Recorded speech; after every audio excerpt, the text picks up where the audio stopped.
It appears like Rachel Reeves is under a lot of strain, and the Prime Minister may not be able to assist her. We'll go over the entire story and all of the most recent news from throughout the nation, but first press the like button, subscribe to the channel, and join our rapidly expanding community. It's becoming more and more possible that he will cheat on her in order to protect himself.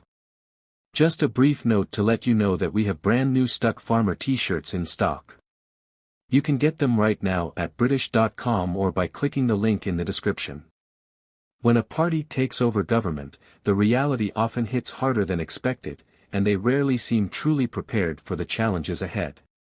It's like passing a driving test. Sure, you're certified to be on the road, but the real learning starts when you're behind the wheel navigating unforeseen obstacles. For politicians, whether they are the Prime Minister, Chancellor, or Home Secretary, much of their expertise comes from learning on the job. Politics often feels like a never-ending game of survival where maintaining power frequently takes precedence over serving the public. As the leader of the opposition for a number of years, Keir Starmer is a great example of someone who has had time to hone his leadership abilities and polish his speech, but running a nation is a completely different ballgame. The demands, scrutiny, and duties of Prime Minister demand a whole new set of abilities. The current Chancellor, Rachel Reeves, is one of the most talked-about figures in the Labour government. Many people think she could be the first significant casualty of this administration, which is why her credibility is being questioned and the cracks in her political armour are becoming more apparent. Starmer may have mastered opposition politics, but there are still questions about his capacity to lead effectively at the highest level.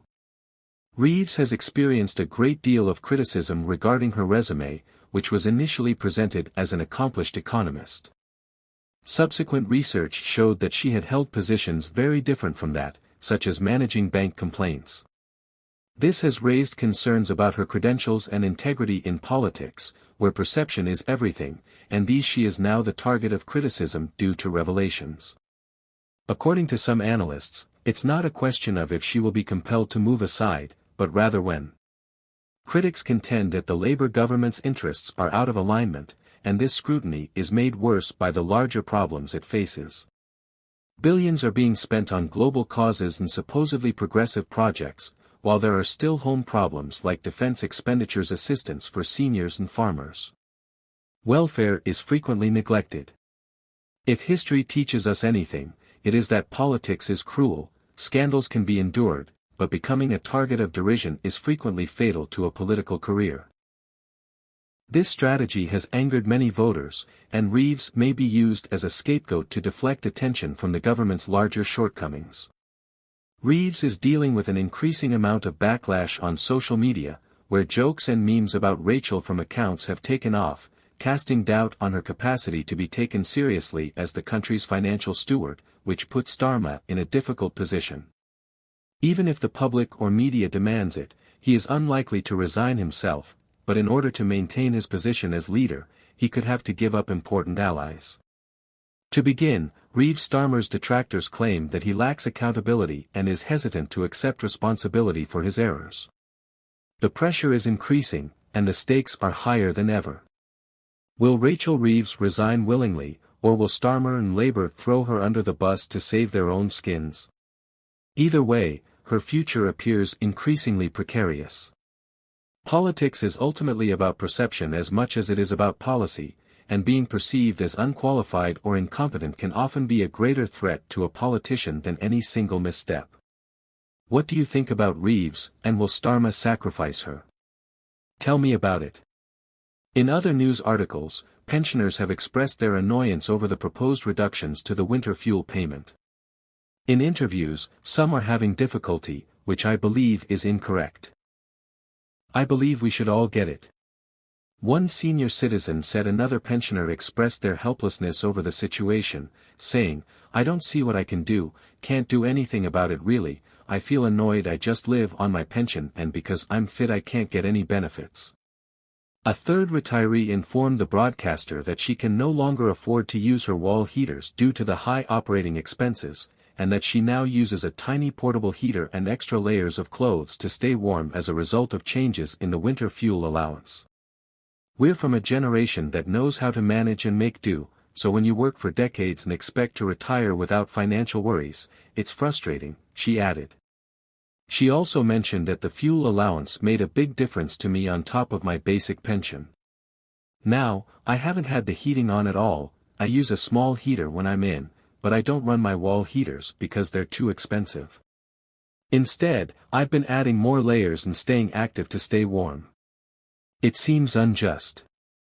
The House of Commons Work and Pensions Committee research by Age UK shows that 82% of pensioners living near or below the poverty line will lose their winter fuel payment, according to recent data from the Department for Work and Pensions, which indicates that limiting the winter fuel allowance could force an additional 100,000 pensioners into relative poverty after housing costs by 2027.